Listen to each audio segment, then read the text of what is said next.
بعض لوگ یہ کہہ کر کہ بھئی ولیمہ تو سنت ہے، خوب ڈشیں بنواتے ہیں، اور کبھی ہم نے معلومات حاصل کرنے کی کوشش کی کہ یہ ولیمے کی سنت آخر کون سا ولیمہ حضور علیہ السلام نے کیا، کس طرح ولیمے کا انعقاد ہوا۔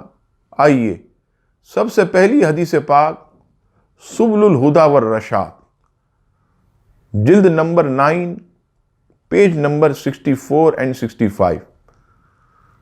حضرت انس بن مالک رضی اللہ تعالیٰ عنہ فرماتے ہیں کہ حضور علیہ السلام نے حضرت ام المومنین ام سلمہ کا ولیمہ کھجور اور گھی سے کیا۔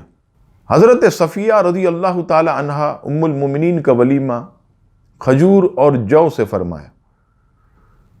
ایک زوجہ کا ولیمہ حریص کی ایک ہنڈیا کے ساتھ کیا، یعنی سب کو کھلایا ایک ہنڈیا میں سے۔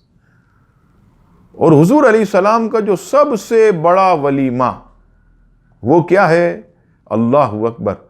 حضرت انس بن مالک رضی اللہ تعالیٰ عنہ فرماتے ہیں کہ سب سے بڑا ولیمہ حضور علیہ السلام کا حضرت زینب ام المومنین رضی اللہ تعالیٰ عنہا کا ہوا۔ کیا ہوا؟ بکری ذبح کی اور صحابہ کرام کو روٹی اور گوشت کھلایا۔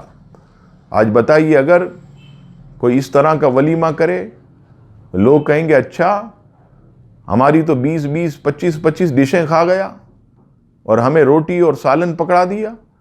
عزیزان گرامی یاد رکھیے گا، یہ سب ہم نے تمام کاموں کو مشکل بنایا۔